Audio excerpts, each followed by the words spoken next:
I want to talk about the steamroller. Lord have mercy on you if you work for a steamroller. Bull in the china shop, person who's going to control their environment and demand and get their own way by any means necessary. They'll push you out of your comfort zone, and you never forget the steamrollers in your life. We're talking about dealing with difficult people. Before we dive into the steamroller, let's just remember the three underlying principles that are just going to carry us throughout this whole lesson. Principle number one, this is not going to be about changing people, not about changing the steamroller. Number one, you can't change people. You can't change steamrollers. Number two, if you could change people, everybody would end up like you and it would be a boring world. So that's number one. This is not going to be about changing them. Number two, it's going to be about tools to help you manage. So it's about, if changing anything, it's going to be about changing you, helping you cope, helping you even maybe leverage the steamroller in such a way that you can find benefit in it, because it takes all types of people to kind of make this world work. And there's a place for steamrollers in this world, which we'll talk about. And then number three, really all you can do is your best. That's it. Romans chapter 12, verse 18, a verse that's carrying us throughout here. If it is possible, as much as it depends on you, live at peace with everyone. And remember, the goal is to live at peace with everyone. But there's two caveats Paul gives us here. Caveat number one, he says, if it's possible, which means there's going to be stuff we'll talk about in regards to steamroller you can't control. Okay, you cannot control their behavior. What can you control? That's caveat number two, your behavior, as much as it depends on you. So let's remember that going in. Let's look at the steamroller now. First, the top five qualities of steamrollers, and I call them the 5 I's. Number one, steamrollers are insensitive. Either they are not aware or they don't care. And they leave people kind of in their wake feeling trapped or maybe, steamrolled. Okay, that's just kind of the effect they have on people because their insensitivity. Number two, they're intimidating. They're going to use whatever means they have at their disposal to intimidate, whether it would be intelligence, their articulation, physical presence. I kind of see them as peacocks. Okay, and they'll just kind of, make themselves huge, or like that lizard that can do that thing with his neck. Make themselves huge in order to intimidate, to make sure that they get their own way. It's very intentional. They're doing that with a distinct purpose in mind. Number three, they're independent. They're not focused on others. If a steamroller wants your opinion, then they're going to give it to you. Okay. Number four, they are intense. They are focused on one thing, and they know what that thing is, and that thing is their way. Most of the times that's success. Sometimes it's not, but most of the times it's success. But it's always their way. So they're very, very intense and focused. And number five, they are insistent. They are determined to get what they want. They're the type of people that will write their diary in advance. So it's not about what happened, it's about what I'm going to make happen. So those are the top 5 qualities. Let's go under the hood a little bit and talk about understanding steamrollers. Number one, they are perhaps the most of all the personality types, task-oriented. Remember, there are 2 types of kind of orientations, task-oriented and people-oriented. And I don't even know if steamrollers are aware that there's a other side of this coin, people orientation. They are so task oriented. Whatever they set their mind to, that's the only thing that matters. And if they leave a wake of destruction as a result, I don't even know if they know. Number 2, steamrollers, and this is where it gets tricky, can be very successful and productive leaders. Generally they are, because steamrollers get results. And so if it's all about production, if it's all about getting numbers, steamrollers will do that. And so this is kind of why I'm wondering, if steamrollers, of all areas in the Army, at least that I've been in, USAREC, because it's so numbers driven, is kind of like this path for the steamroller personality. And steamrollers generally at first, at a lower level of leadership, will be respected because people just see, hey, wow, these people are producing.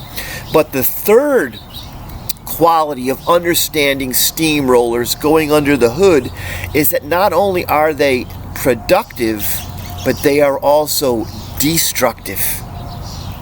And they leave a wake of terror and destruction in their path that can generally be seen kind of only looking backwards. Oh, if you're working under a steamroller, you see it.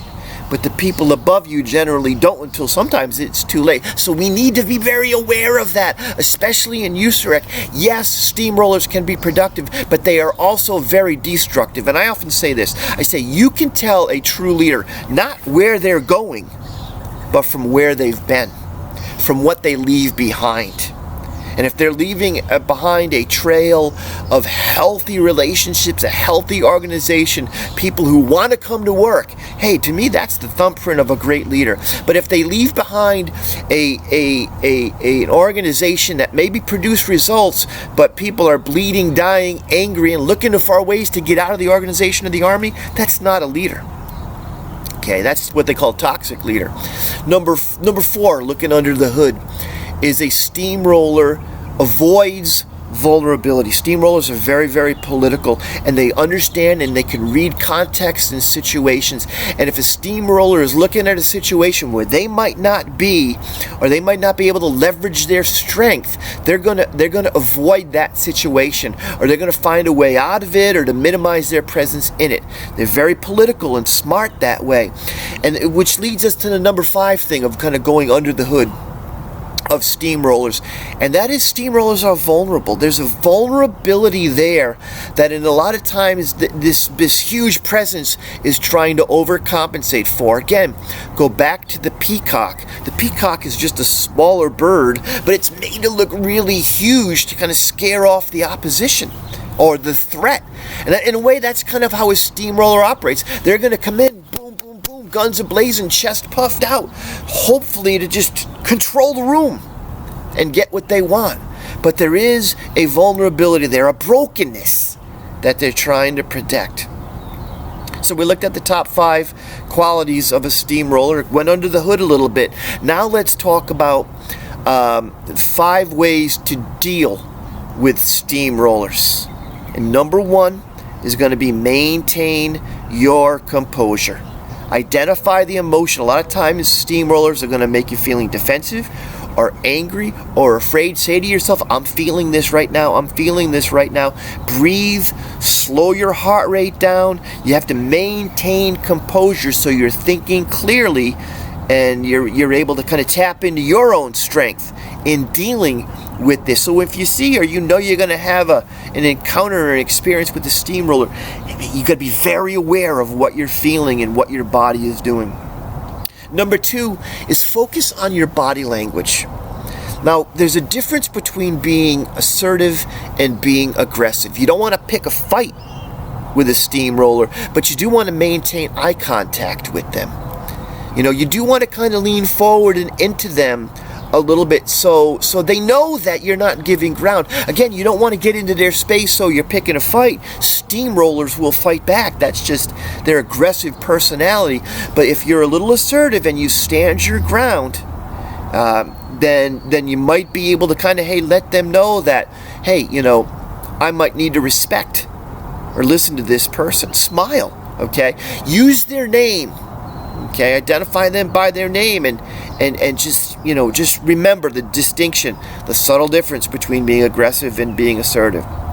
Number 3, you might not be religious, but I pray and I just say, Lord, check my heart. Because if I'm going into an encounter with a steamroller and I'm angry, no matter how strong I try to kind of maintain that anger, it's going to come out. If I'm afraid, so check my heart and say, Lord, you know, if there's anger in my heart, deal with it. You know, if there's fear in my heart, let's deal with it. But the heart needs to be clear. And in this matter, try to frame them as a human being. You know, a lot of times we might see a steamroller as a darn monster. Frame them as a human being with vulnerabilities, with fears, with weaknesses. who's just trying to make it in this world. And sometimes that helps my heart get into a better place. And speaking of vulnerability, I'll get there. Number 4, in dealing with steamrollers, again, number 1, maintain composure. Number 2, focus on body language. Number 3, pray. Number 4, realize or recognize there might be a benefit in being a steamroller. You know, here's the old rule is we hate the bully till the bully's on our side. And there are times, especially in times of crisis, you know, where decisions need to be made, where a steamroller, you're glad that they're on your side. Some people think General Patton was a steamroller kind of personality, but he was needed where he was and when he was in World War II. So recognize, hey, you know what? There's places in this world for steamroller. And then finally, number 5, try to make a personal connection with the steamroller. Because there's a person in there somewhere, and if you can, over lunch or in a break room, make that personal connection with them. You can kind of connect with their humanity, and then that will be there when the steamroller comes. You'll have this echoing memory that there's a human being there. If you can laugh with them, get them to smile, make eye contact with them, wink and kind of nod and say, hey, I know you're in steamroller mode right now. You can do that, and you're able to connect with them. It might be able to create the distinction that you can just kind of say, all right, hey, you're in steamroller mode. I get it. And then they might recognize it too, because steamrollers know that they're people too. And sometimes we might need to kind of help them. Again, aggressive and assertive are 2 different things, into recognizing that people orientation. So those are 5 ways that you can deal with the steamroller, an incredibly difficult personality to deal with. And again, once again, I started with this, I'm going to end with this. Lord help you if you're dealing with a steamroller who happens to be the boss. I hope that this little video can help you manage, can help you cope. Remember Romans chapter 12, verse 18. If it is possible, as much as it depends on you, live at peace with everyone, including steamrollers. So do that, walk in peace, and have the best day possible.